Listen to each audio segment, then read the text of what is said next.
अच्छा बेटा, चलो हम लोग स्टार्ट करते हैं। ठीक है। एंड ये हमारा पेपर है मई जून 2022 का, पेपर वन, वेरिएंट वन। ठीक है, ये हमारा पेपर है और हमारे पास इसके सॉल्व करने के 2 आवर्स हैं। तो हम इसको जल्दी जल्दी से स्टार्ट करते हैं और मैं साथ साथ आप लोगों को समझाता रहूंगा कि किस किस तरह से क्वेश्चन होंगे। हो सकता है कुछ एक सर आध हम जो क्वेश्चन अपेयर करते हैं वो पेपर वेरिएंट 1 होता है कि वेरिएंट 2 होता है? वेरिएंट टू होता है। हमारा सिलेबस और सारी चीजें सब कुछ सेम है, सिर्फ वेरिएंट का फर्क है, कोई डिफरेंस नहीं होता दोनों पेपर्स में। ठीक है। अच्छा, अब हम लोग जो है वो कुछ क्वेश्चन मैं बीच में आप लोगों को भी सॉल्व करने के लिए थोड़ा सा टाइम दे दूंगा। तो शुरू शुरू के क्वेश्चन आसान आसान है, वो हम लोग स्टार्ट करते हैं, शुरू करते हैं।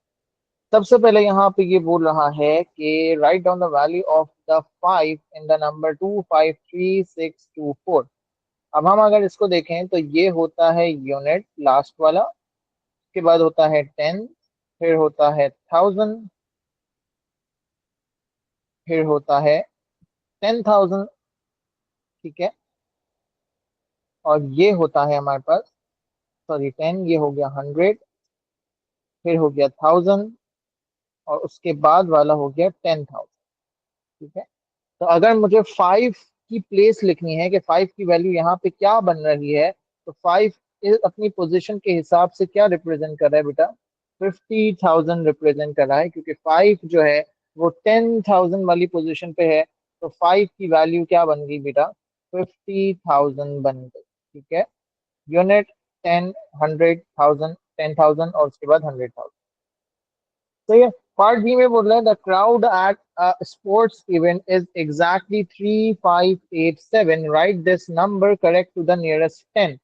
नियरेस्ट 10 का मतलब है बेटा फॉर लास्ट वाला यूनिट, और इसके बाद होता है 10, यानी मुझे इसको यहां से राउंड ऑफ करना है इस नंबर पे। तो अगला वाला नंबर क्योंकि 5 से बड़ा है, तो हम इसको राउंड ऑफ करके क्या बना देंगे? 90 बना देंगे। टू द नियरेस्ट 10 इसकी राउंडिंग ऑफ क्या हो जाएगी? 35690। ठीक है। जल्दी से बता दो, क्वेश्चन वन के दोनों पार्ट्स में किसी को कोई मसला तो नहीं है?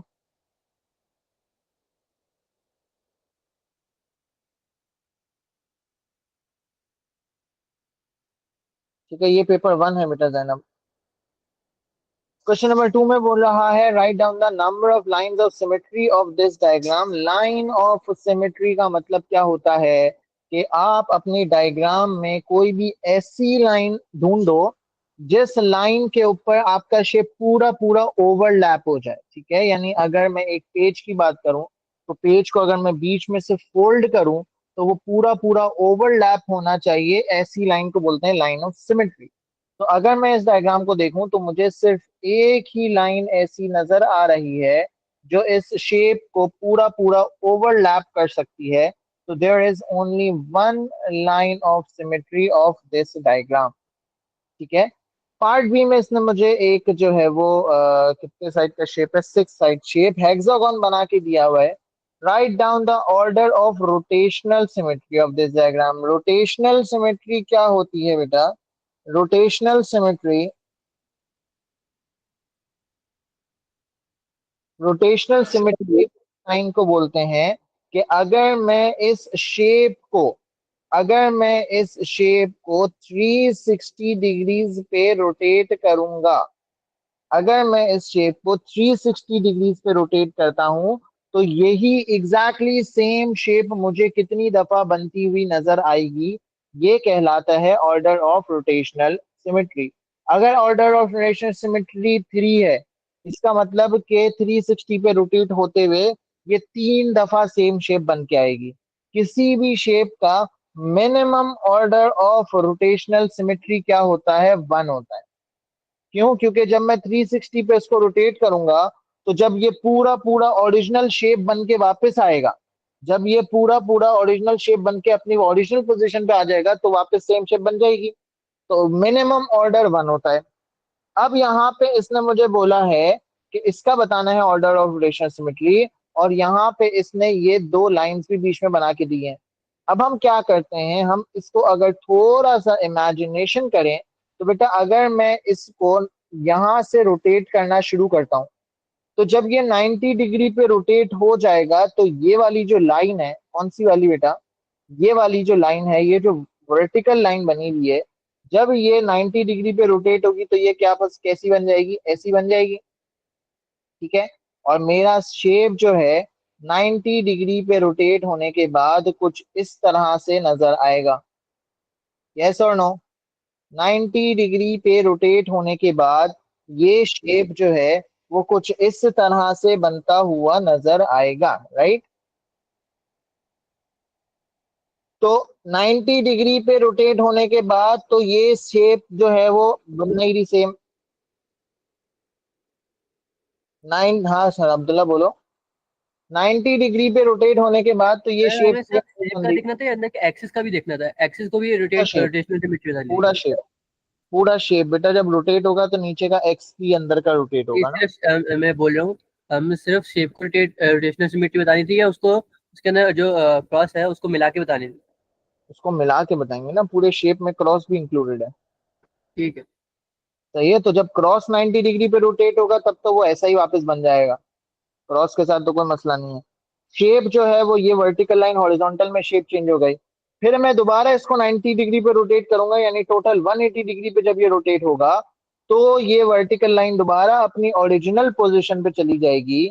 और 180 पे रोटेट होने के बाद ये शेप दोबारा ऐसी ही बन जाएगी। ये बात समझ आती है बेटा सबको? 180 डिग्री पे रोटेट होने के बाद ये शेप दोबारा अपनी ओरिजिनल पोजीशन पे आ जाएगी। ये बात समझ में आई या नहीं? जल्दी से बताओ बेटा। तो इसका मतलब 180 डिग्री पे ये शेप पहली दफा अपनी ओरिजिनल शेप पे आ गई। फिर जाहिर सी बात है दोबारा 90 रोटेट करोगे तो दोबारा ऐसा बन जाएगा।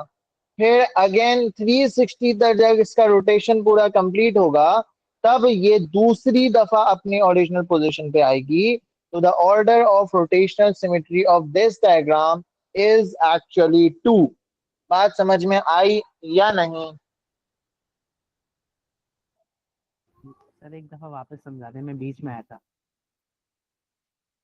बेटा ऑर्डर ऑफ रोटेशनल सिमेट्री का मतलब होता है 360 डिग्री पे रोटेट करने में कितनी दफा सेम शेप बन के आती है। तो जब मैं इस शेप को 360 डिग्री पे रोटेट करना स्टार्ट करूंगा तो जब मैं पहली दफा इसको रोटेट करूंगा 90 डिग्री पे तो ये ऐसी शेप बन जाएगी। तो सेम शेप तो नहीं बनी। जब मैं 180 डिग्री पे इसको रोटेट करूंगा तो ये सेम शेप बन के आ गई। तो 180 डिग्री रोटेट करने के बाद ये शेप पहली दफा जो है वो सेम बन के आ रही है। ठीक है। और 360 डिग्री पे ये जब रोटेट हो जाएगा तो यही शेप दो दफा टोटल बन के आ जाएगी। तो इसका ऑर्डर ऑफ रोटेशनल सिमेट्री क्या हो जाएगा? 2 हो जाएगा। समझ आई बेटा बात सबको? सर ये चैप्टर भी हम पढ़ेंगे ना? नहीं, हो गया ये चैप्टर, इतना सही है। इसकी रिकॉर्डिंग मैं ऑलरेडी ग्रुप पे शेयर कर चुका हूँ।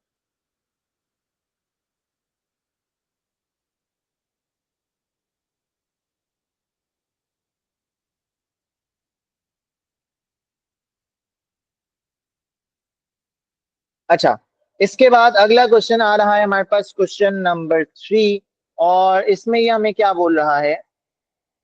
इसमें हमें क्या बोल रहा है? फाइंड, इसने मुझे एक एवरेज टेम्परेचर्स का इसने मुझे एक टेबल बना के दिया है और उसमें ये बोला है find the difference between the highest and the lowest of these temperatures.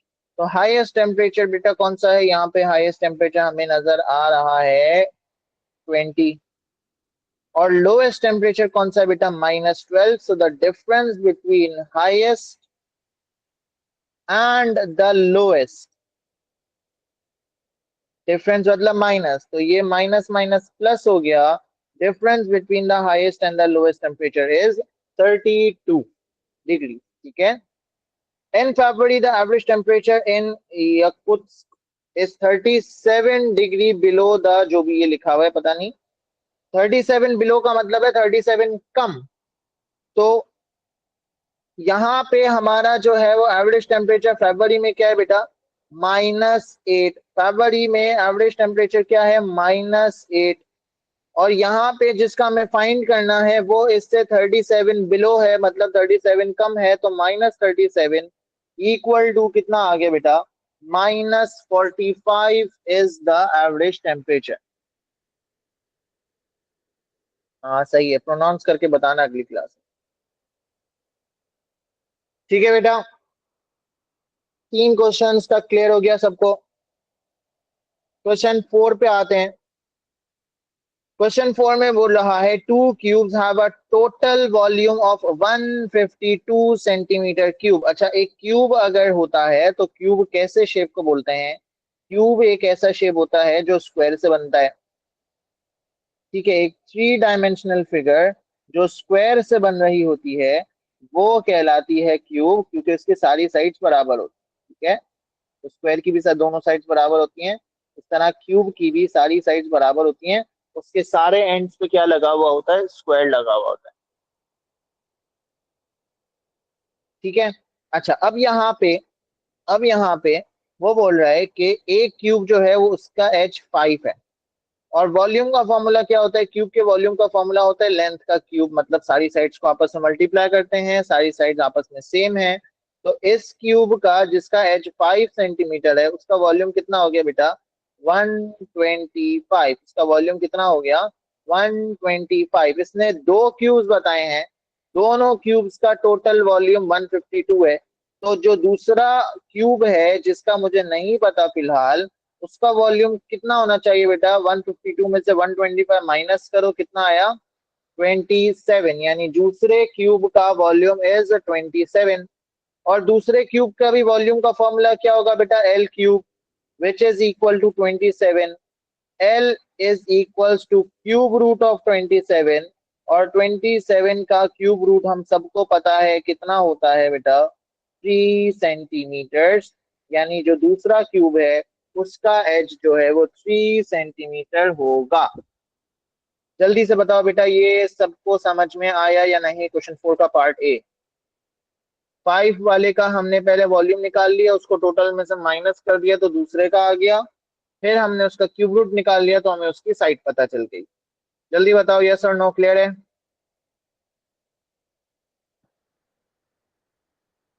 अच्छा, अब ये जो दूसरा क्यूब है जिसकी साइड 3 सेंटीमीटर है, उसका ये बोल रहा है टोटल लेंथ बताओ of all the edges. Of all the edges का मतलब है ये जो क्यूब है जिसकी साइड 3 सेंटीमीटर है, 3 की बात करें ना, लार्जर क्यूब, सॉरी 5 वाला, 5 वाला जो क्यूब है जिसकी साइड 5 सेंटीमीटर है, तो सारी साइड 5 5 की होंगी।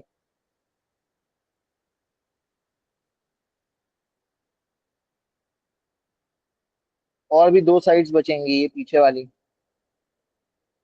और ये भी बचेगी। तो टोटल कितनी 5 5 वाली साइड्स हैं बेटा?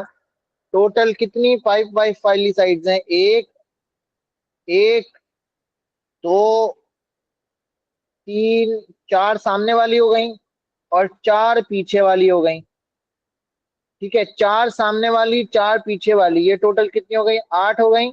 और बाकी बाकी कौन सी बची बेटा? बाकी बची ये वाली, 1, 2, 3, 4। 4 आगे वाली, 4 पीछे वाली, कितनी हो गई? 8 हो गई। और बाकी साइड्स की जो है वो 4 है अलग अलग, तो टोटल 5 5 वाली साइड्स कितनी हो गई? 12 हो गई।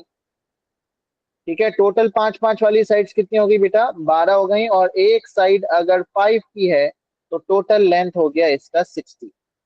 सही है, ये आसान था, इसमें कोई मसला नहीं होना चाहिए, अगर है तो पूछ लेना। इसके बाद ये बोल रहा है, अच्छा ये एक नेट का कभी कभी ये सवाल पूछ लेता है, इसमें कोई स्पेसिफिक जो है वो टॉपिक टाइप का नहीं है, बहुत आपको इमेजिनेशन से और थोड़ा सा अपनी सोच से करना है। यहाँ पे वो बोल रहा है कि इसने एक नेट बनाया हुआ है। नेट क्या बोलते हैं? नेट ऐसी शेप को बोलते हैं कि कोई भी एक शेप अगर बनी हुई है उसको आप पूरा खोल के रख दो अगर। ठीक है, अगर किसी भी एक शेप को आप पूरा फ्लैट कर दो, पूरी उसकी साइडें खोल के रख दो, तो ऐसी शेप को हम क्या बोलते हैं? कि ये शेप उसका नेट बन गया है। तो अब मुझे बताना है कि ये कौन से शेप का नेट है। Name the solid form by this net. अब बेटा ये जो इसने रेक्टेंगल बनाया हुआ है, इस रेक्टेंगल को अगर मैं फोल्ड करूंगा, इस रेक्टेंगल को अगर मैं फोल्ड करूंगा और ये ऊपर के सर्कल्स लगा दूंगा, तो ये शेप कौन सा बन जाएगा बेटा? ये सर्कल ऊपर का एक लग गया, ये नीचे का सर्कल लग गया। और जब मैं इस रेक्टेंगल को रोल करूंगा जब मैं इस रेक्टेंगल को रोल करूंगा तो ये इस तरह से कर्व्ड पार्ट बन जाएगा and this shape is called, obviously हम सबको पता है, सिलेंडर। ठीक है, ये शेप जब बंद होगी तो इसको हम क्या बोलेंगे, सिलेंडर बोलेंगे। हाँ बेटा अली जॉन क्या हो गया। और इस सिलेंडर की डायमेंशंस भी बतानी है। डायमेंशंस का मतलब है सिलेंडर की डायमेंशंस में क्या क्या आता है बेटा, एक तो उसका रेडियस आता है और एक उसकी हाइट आती है। तो जो डायमेंशंस होंगी वो क्या होंगी, या तो आप इस सर्कल का रेडियस बता दो। सर्कल का रेडियस कितना है बेटा, एक बॉक्स पूरा है और एक बॉक्स आधा है, तो रेडियस इसका हो गया 1.5 सेंटीमीटर। या आप डायमीटर भी बता सकते हो इसका, 3 सेंटीमीटर, दोनों में से कोई भी एक बात लिख लेना।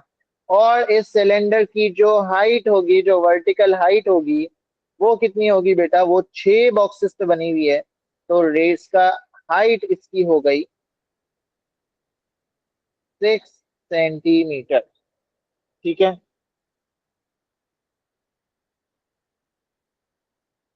सही है बेटा, समझ आ गई बात। अगले पे जाएं, question number 6। Write down a prime number between 10 and 15. Write down a prime number between 10 and 15.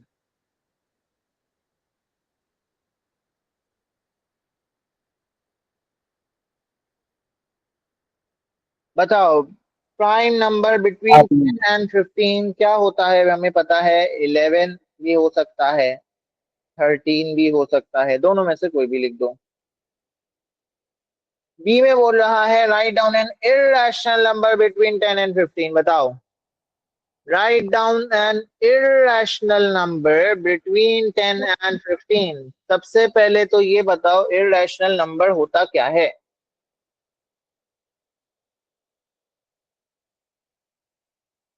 irrational number क्या होता है बेटा,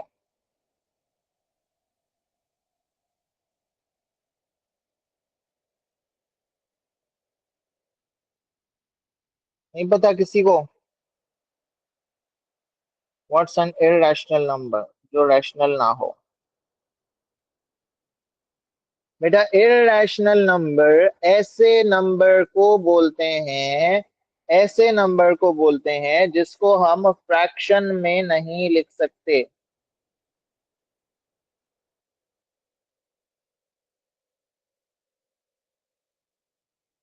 और उसकी सबसे आसान एग्जाम्पल है ऐसा नंबर जिसका परफेक्ट स्क्वायर ना निकल सकता हो। ऐसा नंबर जिसका एग्जैक्ट स्क्वायर रूट ना निकल सकता हो, ऐसे नंबर को हम इर्रेशनल नंबर बोलेंगे। जैसे square root of 5, square root of 8, square root of 13, कोई भी नंबर ऐसा, स्क्वायर रूट ऑफ 102, कोई भी ऐसा नंबर जिसका एग्जैक्ट स्क्वायर रूट ना निकल सकता हो, वो इररेशनल नंबर कहलाता है, क्योंकि उसके बहुत सारे डेसिमल्स आ जाएंगे और उसको हम फ्रैक्शन में कन्वर्ट नहीं कर सकते। ठीक है, तो ऐसे नंबर को हम इररेशनल नंबर बोलते हैं।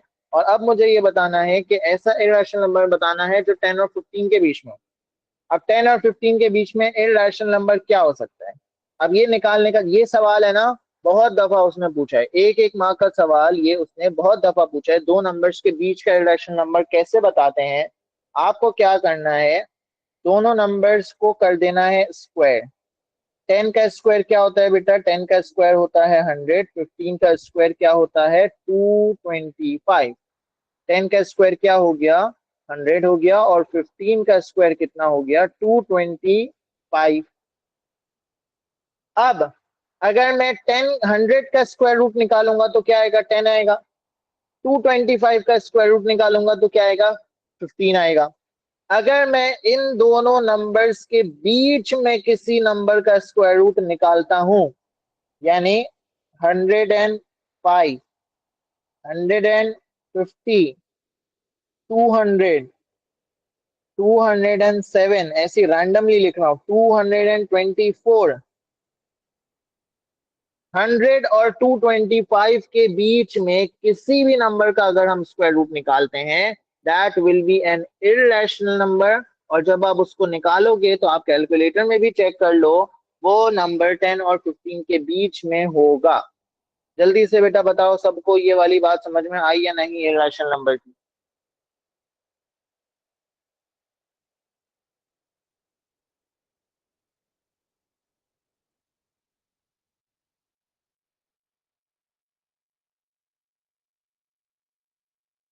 नहीं आई? क्या नहीं आया बेटा? बेटा अगर वो मुझे बोल रहा है कि 8 और 10 के बीच में कोई एक इरेशनल नंबर बताओ, तो आपको क्या करना है, दोनों का स्क्वायर कर देना है। अब 64 और 100 के बीच में किसी भी नंबर का अगर आप स्क्वायर रूट निकालोगे तो वो आपको 8 और 10 के बीच में इरेशनल नंबर दे देगा। तो आपको अपने आंसर में 64 से 100 के बीच में किसी भी नंबर का स्क्वायर रूट बना के लिख दो, बस इस तरह से। या तो ये लिख दो, या ये लिख दो, या ये लिख दो, ये लिख दो, लिख दो, कोई भी लिख दो। ठीक है, आगे बढ़ जाएं।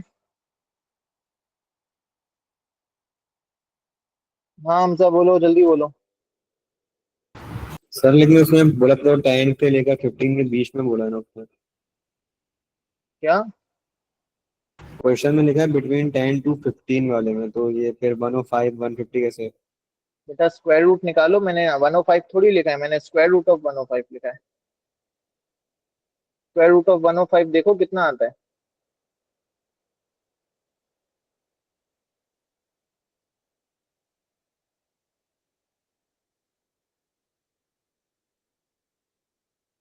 कितना आ रहा है? ये 10.24। तो 10 और 15 के बीच में है या नहीं है? जी सर। ठीक है। अच्छा, अगले क्वेश्चन 7 में ये बोल रहा है 20 students were asked how many pets they owned, the responses are shown in the table. Table बताया हुआ है इसने, नंबर ऑफ पेट्स दी हुए हैं, ये मेरी एक्स की वैल्यूज होगी। नहीं बेटा 11.5 तो नहीं लिख सकते ना, वो फिर फ्रैक्शन रेशनल नंबर बन जाएगा। 11.5 को तो हम फ्रैक्शन में कन्वर्ट कर सकते हैं। 11.5 can be written as 115 upon 10 which is a rational number। हमें स्क्वायर रूट की फॉर्म में लिखना है, क्योंकि स्क्वायर रूट वाला नंबर जो परफेक्ट स्क्वायर नहीं होता वो ही सिर्फ रैशनल नंबर होता है। बाकी कोई भी डेसिमल नंबर आप बोल दो वो रैशनल नंबर में कन्वर्ट हो सकता है। ठीक है, तो इसको इसी तरह से करना है जैसे मैंने आपको बताया। अच्छा, इसके बाद बोल रहा है कि find the median number of pets. Median होता है हमारी मिडल वैल्यू। मिडल वैल्यू क्या होती है? आप सबसे पहले देखो कि आपके पास टोटल कितने पेट्स हैं, कितने स्टूडेंट्स हैं। 20 स्टूडेंट्स हैं। टोटल कितने स्टूडेंट्स हैं? 20 स्टूडेंट्स हैं। यानी मीडियन वैल्यू निकालने के लिए आप सबसे पहले मीडियन की पोजीशन निकालोगे और वो निकलेगी n+1/2 करके। n+1/2 का मतलब है टोटल 20 स्टूडेंट्स हैं, +1/2 यानी 10.5 वैल्यू जो होगी वो हमारा मीडियन होगा। 10.5 वैल्यू हमारा मीडियन होगा। 10.5 वैल्यू का मतलब है 10th वैल्यू और 11th वैल्यू का एवरेज। 10.5 वैल्यू का मतलब है 10th वैल्यू और 11th वैल्यू का एवरेज। ठीक है, अब हम जरा सवाल में देखें, टेबल के हिसाब से देखें। शुरू की 3 वैल्यूज हमारी जो हैं वो 0 हैं। शुरू की 3 वैल्यूज जो हैं वो हमारी क्या है बेटा, 0 हैं। उसके बाद अगली 8 वैल्यूज जो हैं वो 1 है।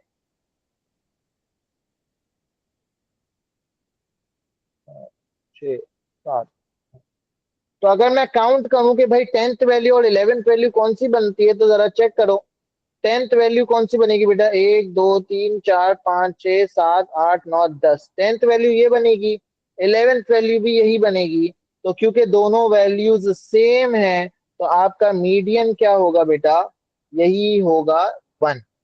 ठीक है, 10th वैल्यू भी 1 आ रही है, 11th वैल्यू भी 1 आ रही है, तो आपका मीडियन क्या हो गया, 1 हो गया। मीडियन निकालने के लिए फॉर्मूला यूज करना है n+1/2, यानी जितनी भी नंबर ऑफ वैल्यूज हैं +1/2। अगर डिफरेंट होते तो बेटा दोनों को ऐड करके डिवाइड बाय 2 कर देते, जैसे यहाँ पे मैंने लिखा है। अगर डिफरेंट होते तो दोनों को ऐड करके डिवाइडेड बाय 2 कर देते, तो हमारे पास उसका मीन एवरेज आ जाता। ठीक है, सही बेटा।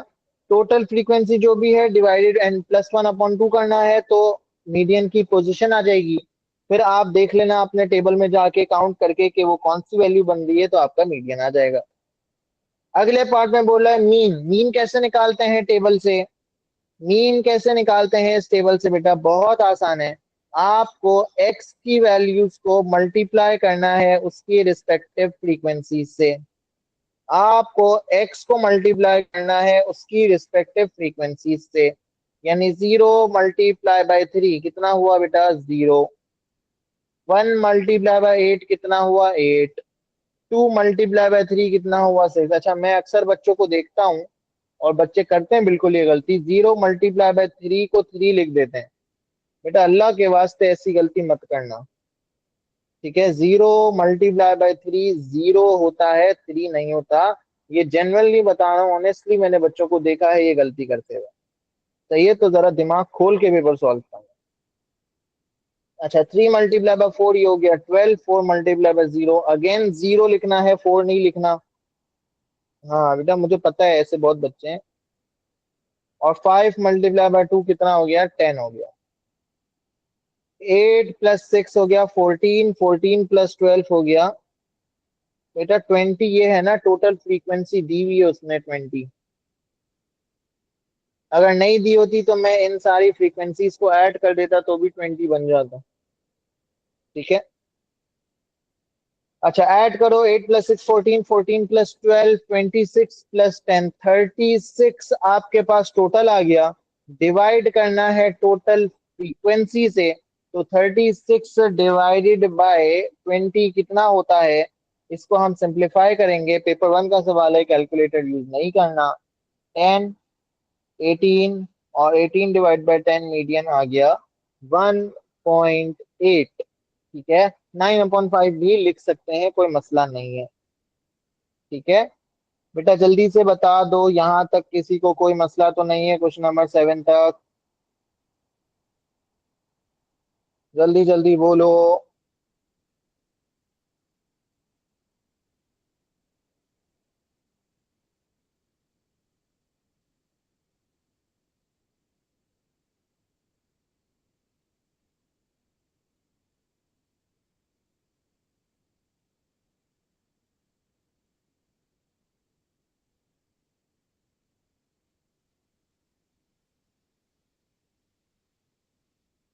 ठीक है, आगे बढ़ जाएं।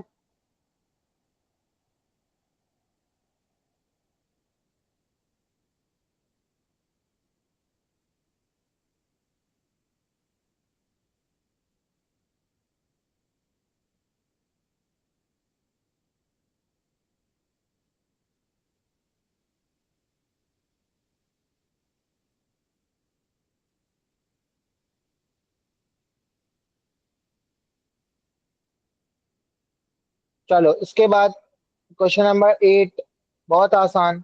Work out 2/3 minus 3/5। सबसे पहले आप इसका एलसीएम लोगे तो 5 और 3 का एलसीएम कितना आ गया? 15। दोनों को आपस में मल्टीप्लाई कर दो और फिर क्रॉस मल्टीप्लाई कर दो। दोनों को आपस में डिनोमिनेटर को मल्टीप्लाई करना है और फिर क्रॉस मल्टीप्लाई करना है, जैसा कल हमने अलजेब्रिक फ्रैक्शंस में भी किया था। तो 5 multiply by 2 10 minus 3 multiply by 3 9 और ये 1/15 हमारा आंसर आ गया। ठीक है, अगला 3/5 डिवाइडेड बाय 2/3। बेटा फ्रैक्शंस को अगर डिवाइड करना होता है तो हम सबसे पहले डिवाइड को मल्टीप्लाई में चेंज कर देते हैं और आगे वाले को हम रेसिप्रोकल बना देते हैं। तो ये हो गया 3 3 9 और divided by 5 multiply by 2 10।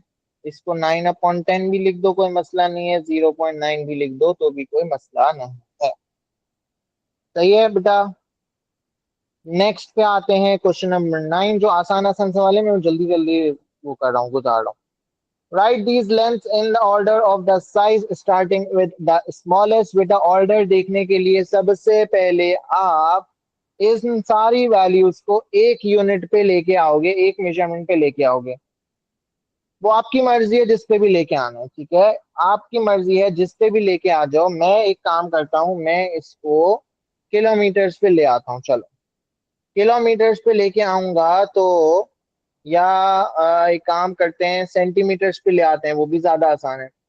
Centimetres पे लेके आएंगे तो बेटा ये हो जाएगा, 1 मीटर में 100 सेंटीमीटर्स होते हैं और 1 किलोमीटर में 1000 मीटर्स होते हैं। ठीक है, ये कन्वर्जन हम सबको पता है। 1 kilometre is equals to 1000 metres.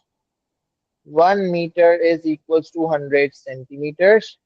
1 centimetre equals to 10 millimetre. ठीक है, और बड़े यूनिट से छोटे यूनिट पे जाएंगे तो मल्टीप्लाई करेंगे, छोटे यूनिट से बड़े यूनिट पे जाएंगे तो डिवाइड करेंगे। सही है, तो अब 34 मीटर्स हैं, 1 मीटर में 100 सेंटीमीटर होते हैं, तो ये 3400 सेंटीमीटर हो गया। 3.1 किलोमीटर्स है, 1 किलोमीटर में 1000 सेंटीमीटर, 1000 मीटर्स, और 1 मीटर में 100 सेंटीमीटर्स। तो अगर मुझे किलोमीटर से सेंटीमीटर में जाना है तो टोटल कितने जीरोस आ रहे हैं बेटा? 5 जीरोस आ रहे हैं। दैट मीन्स 3.1 को आप मल्टीप्लाई करोगे 5 जीरोस से, तो क्या होगा? 5 दफा डेसिमल आगे ले जाओ, 1 2 3 4 5, यानी ये आ गया 31,000 सेंटीमीटर्स। ठीक है, उसके बाद ये 32,000 तो ऑलरेडी लिखा हुआ है सेंटीमीटर्स में। 3300 मिलीमीटर यानी 3300 मिलीमीटर।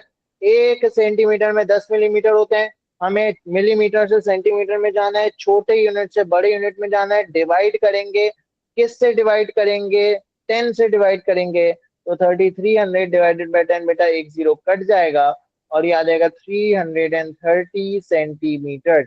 ये कन्वर्जन समझ में आ गई बेटा? सबको मैं एक यूनिट में ले आया, आपके ऊपर है किस में लाना है। मैं सेंटीमीटर में लाया हूं, कोई अगर आप किलोमीटर में ले जाओ सबको, आप मीटर्स में ले जाओ सबको, आप मिलीमीटर्स में ले जाओ सबको, that is totally your choice. ठीक है, जो आपको इजी लग रहा है। अब आफ्टर डूइंग दिस हम ये डिसाइड कर लेते हैं स्मॉलेस्ट से ऑर्डर क्या बनेगा। तो बेटा सबसे छोटी वैल्यू मुझे नजर आ रही है, तो पहली वैल्यू हम क्या लिख देंगे? 330 सेंटीमीटर। दूसरी वैल्यू मुझे नजर आ रही है ये वाली, 3400 सेंटीमीटर। थर्ड वैल्यू मुझे नजर आ रही है ये वाली, 32,000 सेंटीमीटर। और लास्ट मुझे नजर आ रही है 310,000, 310,000। सही बेटा, ये हमारा ऑर्डर हो गया। सर डैश के नीचे लिखना होता है? नहीं बेटा, डैश के नीचे नहीं लिखना होता, डैश के ऊपर लिखना होता है। सर आपने डैश के नीचे क्यों लिखा है? तो बेटा मैंने नीचे इसलिए लिखा है क्योंकि ये अभी मेरा फाइनल आंसर नहीं है। डैश के नीचे इसलिए लिखा है क्योंकि ये मेरा फाइनल आंसर नहीं है। अब सर फाइनल आंसर क्या लिखें? सर ये फाइनल आंसर क्या आपने नया डाल दिया? भाई फाइनल आंसर नहीं है ये। बेटा फाइनल, आप ये जो आपने वैल्यूज को चेंज किया है ना, ये आपने अपनी आसानी के लिए किया है ताकि आप ऑर्डर डिसाइड कर सको। फाइनल आंसर जो आपको लिखना है वो आपको इनकी ओरिजिनल फॉर्म में ही लिखना है। यानी पहली वैल्यू अगर आपकी 330 सेंटीमीटर है, तो आप उसकी ओरिजिनल वैल्यू जो थी वो अपने आंसर में लिखोगे, विच इज 3300 मिलीमीटर। उसके बाद 3400 सेंटीमीटर की ओरिजिनल वैल्यू क्या है? 34 मीटर्स, ये आ जाएगा। उसके बाद 32,000 सेंटीमीटर, उसकी ओरिजिनल वैल्यू यही थी। और लास्ट वाज 3.1 किलोमीटर। अब ये आपका आंसर कंप्लीट हुआ। बेटा जल्दी से बताओ सबको ये बात समझ में आई या नहीं आई?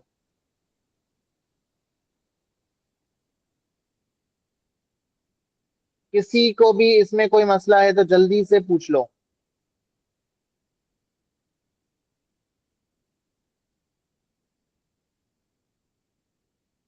बोलो भाई बोलो। ठीक है।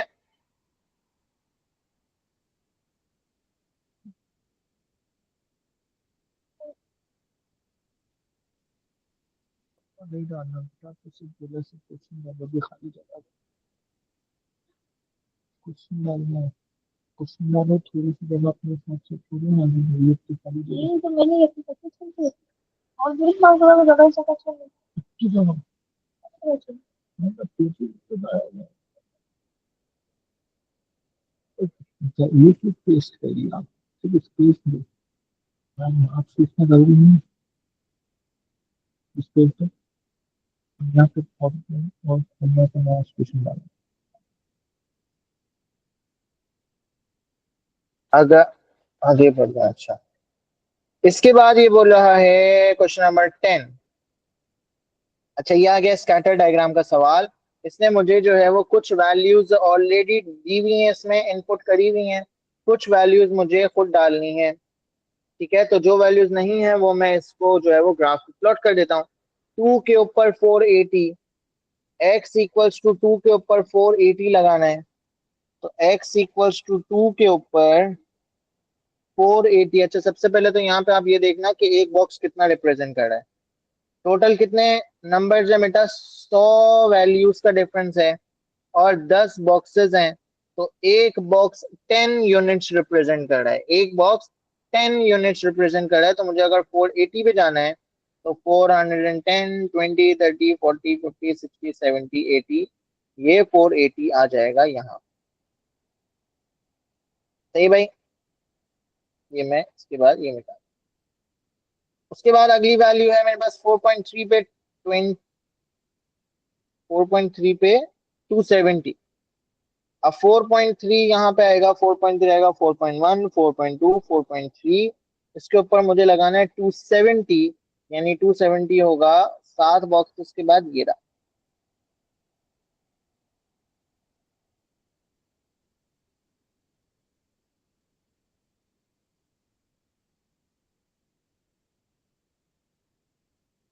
उसके बाद है 2.3 पे 390, 2.3 पे 390,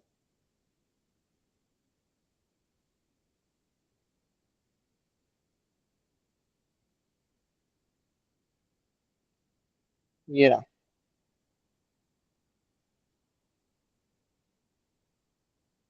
इसके बाद है 3 पे 360,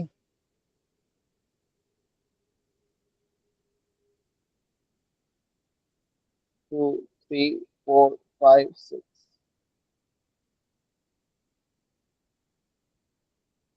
ये आ गया 3 पे 360।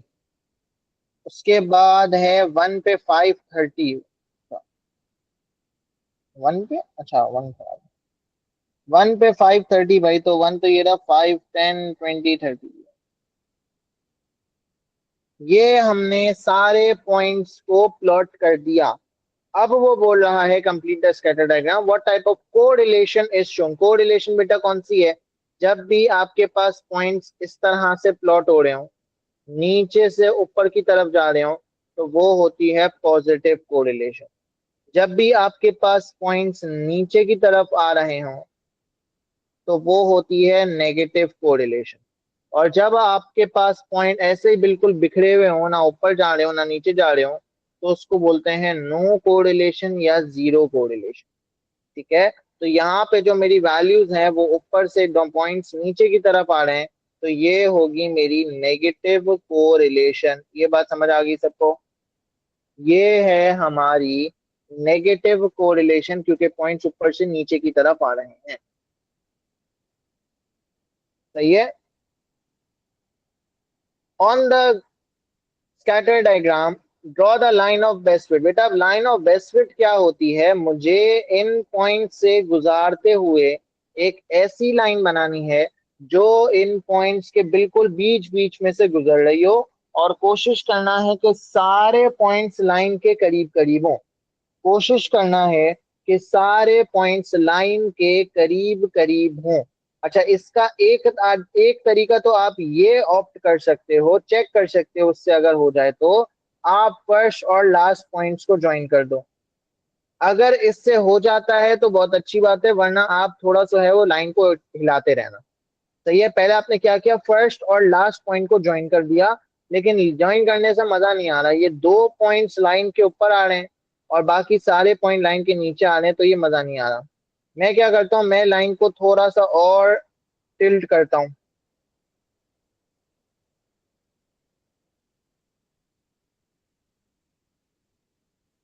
अब चेक करते हैं, 3 पॉइंट्स लाइन के ऊपर आ रहे हैं, 3 पॉइंट्स लाइन के नीचे आ रहे हैं, और कुछ पॉइंट्स जो है वो लाइन के ऊपर भी आ रहे हैं। तो ये एक better line of best fit है। ठीक है, इक्वली अपने पॉइंट्स को डिवाइड करना है। इक्वल नहीं तो थोड़ा बहुत ऊपर नीचे चलेगा, एक ऊपर ज्यादा हो एक नीचे ज्यादा हो तो चलेगा।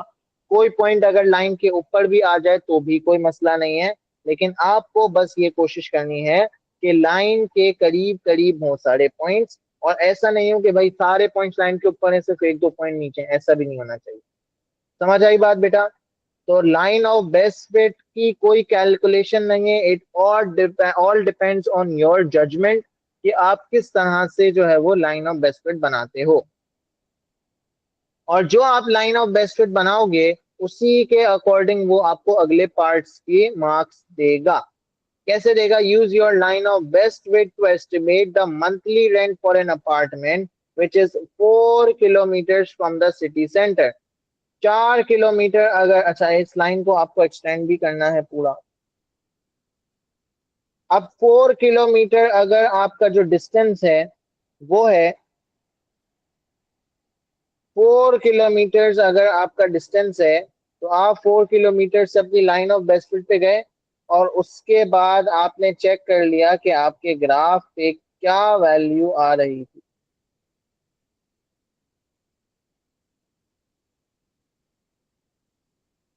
क्या वैल्यू आ रही है? 210, 20, 30, 40, 50, 60। मेरी वैल्यू यहाँ पे 260 आ रही है। आप लोगों को जब ग्राफ बनाओगे तो हो सकता है किसी की 270 आ रही हो सकता है किसी की 250 आ रही हो।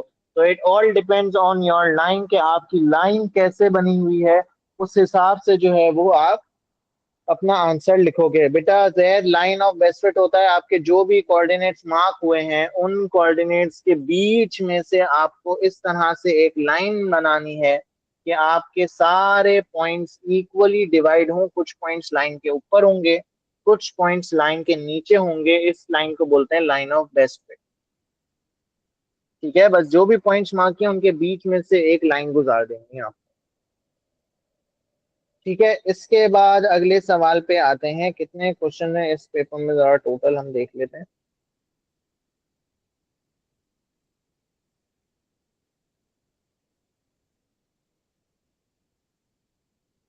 25 क्वेश्चन, और हमने अभी तक माशाल्लाह से सिर्फ और सिर्फ थोड़े से 10 कर लिए। चलो क्वेश्चन नंबर 11 पे आ जाते हैं। 100 adults were asked the color of their car. The results are shown in the table. Write down the relative frequency. क्या होती है सर? relative frequency होती है बेटा probability। relative frequency को easy terms में अगर बोलें तो वो क्या होती है? probability। तो what is the probability that one of these cars is blue? तो ब्लू की वैल्यू कितनी है बेटा? ब्लू कितनी है आपके पास? 23 आउट ऑफ टोटल कार्स कितनी है? 100। तो the relative frequency of blue car is 23/100। अगले बार में बोला different of 1200 groups, 1200 adults were asked the color of their car. relative frequency इसने मुझे व्हाइट कार की दी है 0.3, यानी probability of white car is 0.3। मुझे बताना है number of these adults who own a white car. बेटा ये प्रोबेबिलिटी निकली कैसे होगी? ये प्रोबेबिलिटी ऐसे निकली होगी, जितने भी व्हाइट वाले लोग हैं उसको हमने डिवाइड किया होगा टोटल कार्स से, तो हमारे पास व्हाइट की प्रोबेबिलिटी आ गई होगी विच इज 0.3। जैसा हमने ब्लू के साथ किया था, मुझे ब्लू की रिलेटिव फ्रीक्वेंसी चाहिए थी, मुझे ब्लू की रिलेटिव फ्रीक्वेंसी चाहिए थी, तो मैंने क्या किया, मैंने देखा कि भाई ब्लू वाले 23 हैं आउट ऑफ टोटल 100, तो ब्लू की रिलेटिव फ्रीक्वेंसी क्या हो गई? 23/100। अगले पार्ट में बोला है टोटल कितने लोग हैं बेटा, 1200 लोग हैं। ठीक है, टोटल कितने लोग हैं, 1200 लोग हैं। और व्हाइट कार की रिलेटिव फ्रीक्वेंसी यानी प्रोबेबिलिटी कितनी है, 0.3। तो व्हाइट की रिलेटिव फ्रीक्वेंसी या प्रोबेबिलिटी इसने निकाली कैसे होगी, जितने भी व्हाइट वाले लोग हैं divided by total cars which is 1200 is equal to the relative frequency which is 0.3। इसको अगर मैं सॉल्व करूं, व्हाइट वाले लोग मुझे नहीं पता कितने हैं, टोटल कार्स मुझे पता है 1200 इक्वल्स टू 0.3। एक्स की वैल्यू आ जाएगी 1200 मल्टीप्लाई बाय 0.3 को मैं 3/10 लिख रहा हूं ताकि मैं इसको सॉल्व कर सकूं क्योंकि पेपर 1 का सवाल है। ये एक जीरो से एक जीरो कटेगा, 120 मल्टीप्लाई बाय 3 कितना आ गया, 360 कार्स आर वाइट। सही है, व्हाइट कार्स की प्रोबेबिलिटी 0.3 दी हुई थी, प्रोबेबिलिटी हमने निकाली x अपॉन टोटल 1200 कारियां हैं इक्वल्स टू 0.3 करके हमने व्हाइट कार्स निकाल ली, तो आया 360। सही बेटा, जल्दी बताओ, क्लियर है ये सवाल। Sir we need to simplify for, हाँ बेटा सिंप्लीफाई करना है बिल्कुल, जितना सिंप्लीफाई हो सकता है उतना सिंप्लीफाई।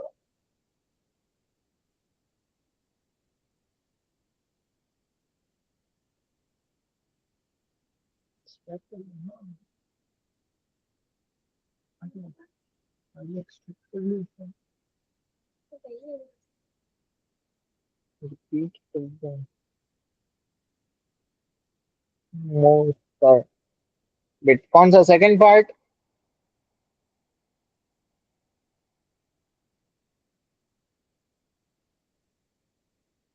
बेटा देखो, उसने आपको बोला है रिलेटिव फ्रीक्वेंसी यानी प्रोबेबिलिटी कैसे निकलती है। जिस भी चीज की आपको प्रोबेबिलिटी निकालनी है उस चीज की वैल्यू ऊपर आती है। जिस चीज की प्रोबेबिलिटी आपको निकालनी है उस चीज की वैल्यू ऊपर आती है यानी फेवरेबल आउटकम ऊपर आता है। डिवाइड करते हैं हम अपनी टोटल फ्रीक्वेंसी या टोटल आउटकम से, जितनी भी चीज टोटल है आपके पास, तो क्या आ जाती है, आपकी प्रोबेबिलिटी आ जाती है।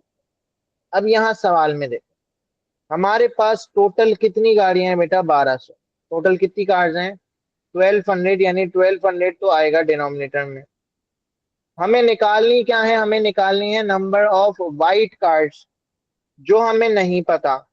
तो वाइट कार्ड्स की अगर आप प्रोबेबिलिटी निकालने जाओगे तो वो बनेगी x अपॉन 1200। ये बात समझ में आती है।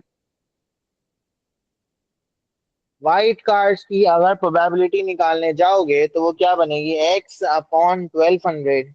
और उसने आपको बोला है कि दिस इज इक्वल टू 0.3। यहां से हमने इसको रीअरेंज करके x की वैल्यू निकाल ली 360। अब बताओ क्लियर है या नहीं।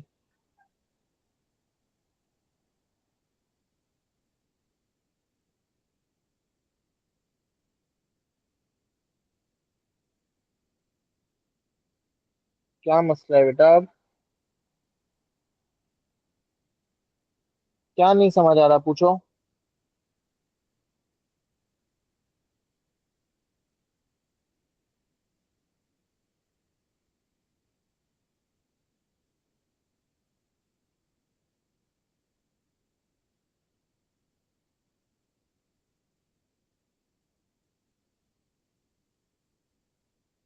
बेटा अली मुझे बताओ कि अगर मुझे वाइट कार्स पता है कि लेट्स से वाइट कार्स 50 हैं और टोटल कार्स हमारे पास 1200 हैं, तो वाइट कार्ड्स की प्रोबेबिलिटी कैसे निकालोगे, क्या होगी वाइट कार्ड्स की प्रोबेबिलिटी।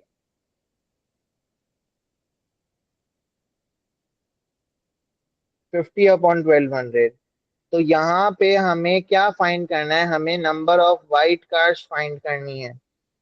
तो हमें वाइट कार्ड्स नहीं पता, वाइट कार्ड्स हमें नहीं पता, तो वाइट कार्ड्स हमें नहीं पता, तो यहाँ पे मैं एक्स रख देता हूँ। अब वाइट कार्ड्स की प्रोबेबिलिटी क्या होगी, x अपॉन 1200 होगी या नहीं।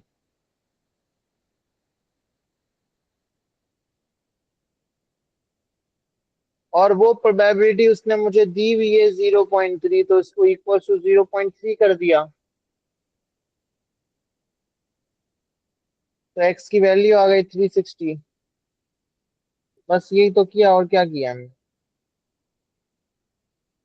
ठीक है, अगले सवाल में बोल रहा है by writing number of each number correct to one significant figure, मुझे ये वैल्यू एस्टिमेट करनी है। अब 0.28, बेटा वो सवाल निकल गया, अभी रिकॉर्डिंग में अपलोड करूंगा तो उसमें आप देख लेना, और मैंने लेक्चर भी भेजा हुआ है लाइन ऑफ सिमेट्री का।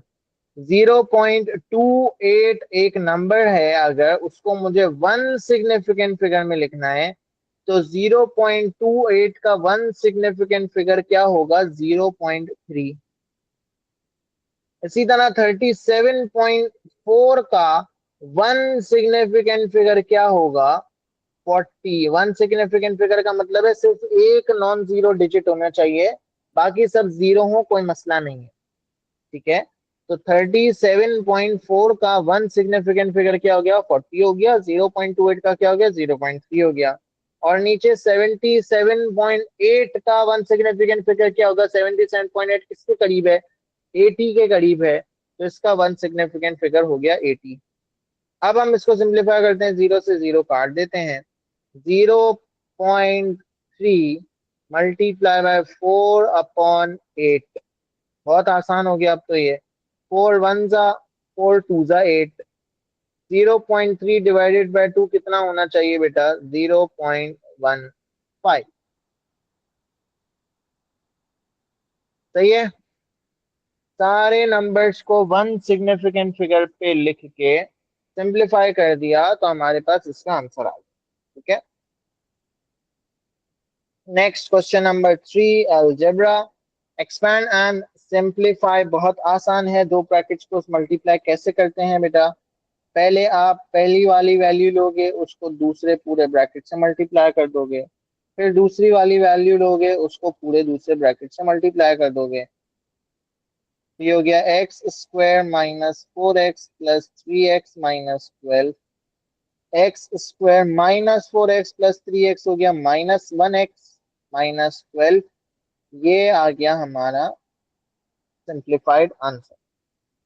अगले में भी यही बोल रहा है भाई, 5 multiply by x 5x plus 5 multiply by 2 10 minus 2 2 jar 4x और minus minus plus 2 1 jar 2।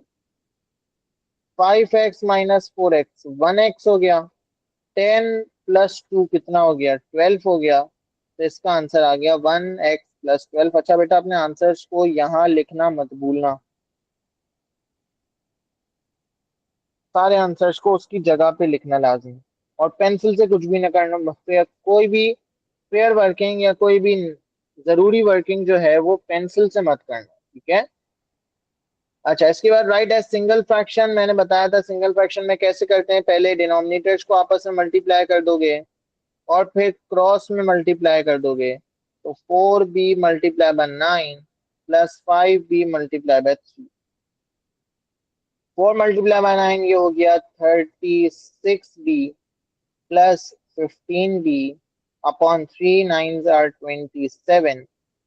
36 plus 15 हो गया 40, 51b अपॉन 27। अभी भी ये फर्दर सिंप्लीफाई हो सकता है 3 के टेबल से। 3 9s आर 27, 3 2 3 1s आर 3 और 3 7s आर 21। यह आ गया 17b अपॉन 9। तो ये बेटा जल्दी से बताओ क्लियर है या नहीं, अभी आधा पेपर कंप्लीट हुआ है हमारा, कुछ 13 क्वेश्चन जो हैं। यहाँ तक कोई मसला तो नहीं बेटा किसी को।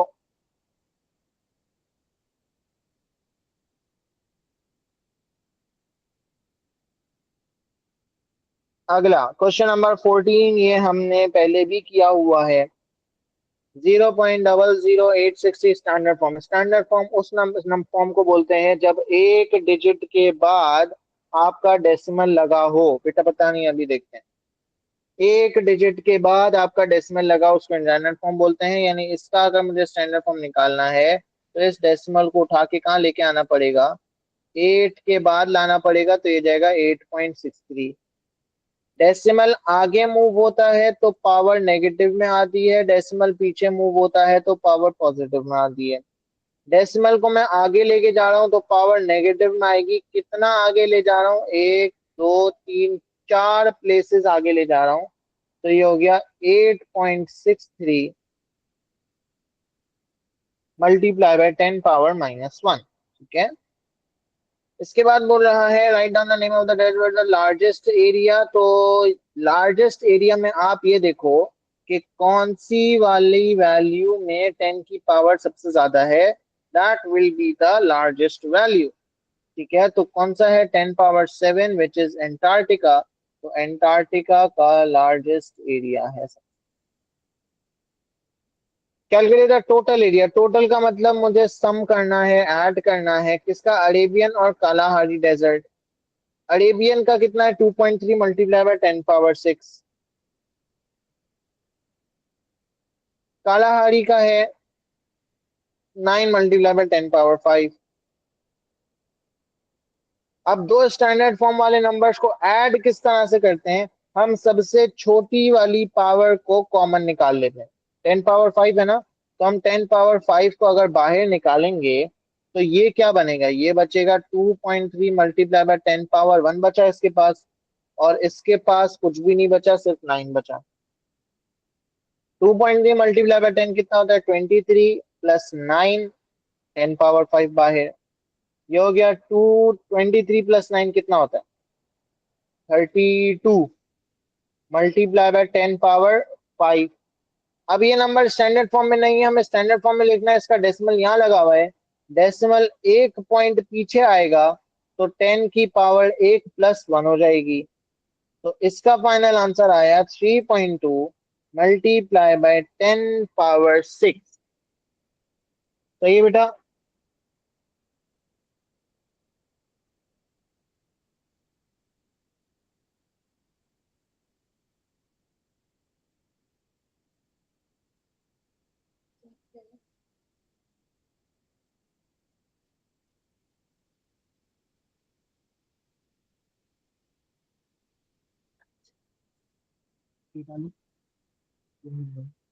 दो लाइन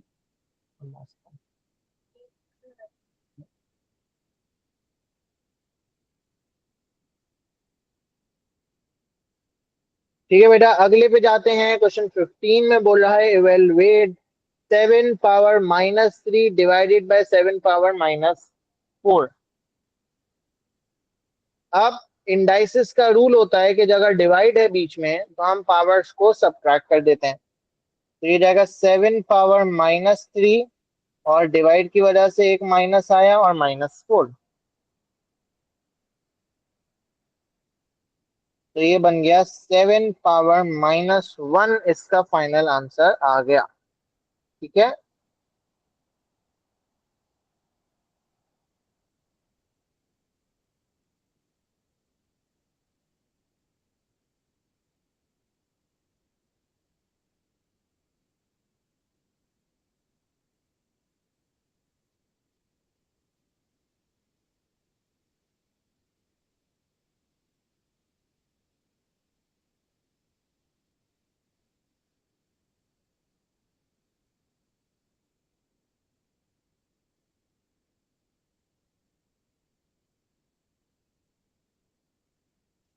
अगले में बोल रहा है फाइंड द वैल्यू ऑफ के when 3⁻6k is equals to 3⁻2। तो सर बात सुनो, पावर्स क्या ये जो 7 की पावर -1 होता है, 7 की पावर -1 हो या 7 मल्टीप्लाई बाय 10 की पावर -1 हो, बात एक ही होती है क्या?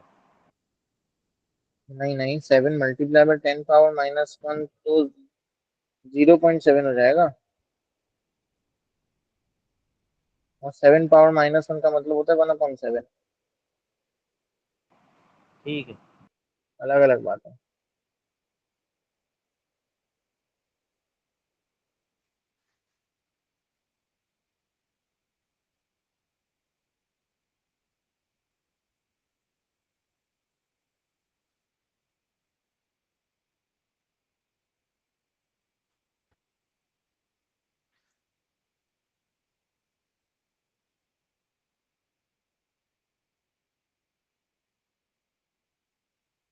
एक सेकेंड ना।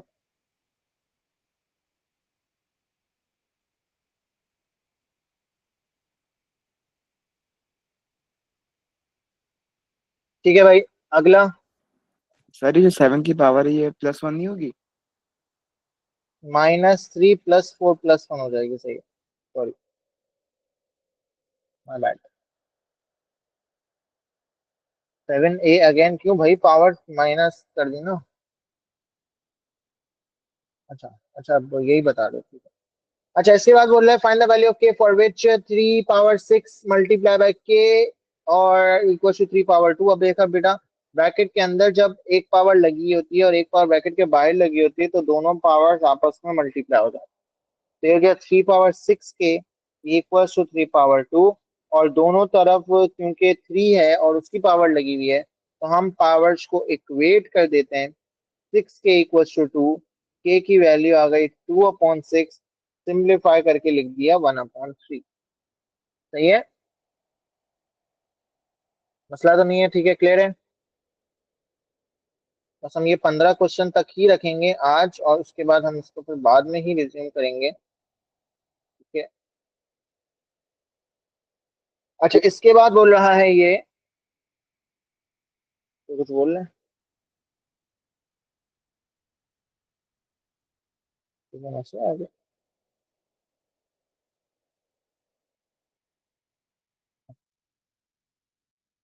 इसके बाद हम यहाँ पे है 3 पावर 3 है और ब्रैकेट में 3 पावर 2 लगा, 2 पावर 2 लगा हुआ है, 3 पावर 3 लगा हुआ है, 5 पावर 4 लगा हुआ है और उसका स्क्वायर लगा हुआ है।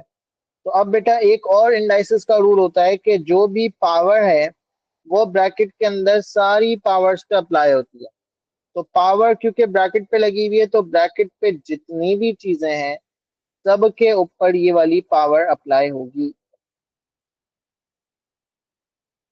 ये हो गया 2 पावर 4, ये हो गया 3 पावर 3 to the 6, ये हो गया 5 पावर 8, और एक और 3 अलग से बाहर लगा हुआ है। अब मुझे यहाँ पे नजर आ रहा है, यहाँ पे 3 की पावर क्या है बेटा, 1 है। तो ब्रैकेट के अंदर एक और 3 है जिसकी पावर 6 है। तो 3 की फाइनल फाइनल पावर क्या हो गई, 3 की फाइनल पावर हो गई 7। तो और 2 की पावर 4 है और 5 की पावर 8 है। तो इसको हमने लिख दिया इसी फॉर्म में, 2 पावर 4, 3 पावर 7 और 5 पावर 8। सही बेटा, क्लियर है सबको। 15 क्वेश्चंस हमने करे हैं इस पेपर के, इसके रिमेनिंग क्वेश्चंस हम लोग नेक्स्ट क्लास में करेंगे, ठीक है। तो हमारा ये पेपर कंप्लीट हो जाएगा, सही है। किसी का कोई सवाल है तो पूछ लो, अदरवाइज हम यहाँ पे ऑफ करते हैं।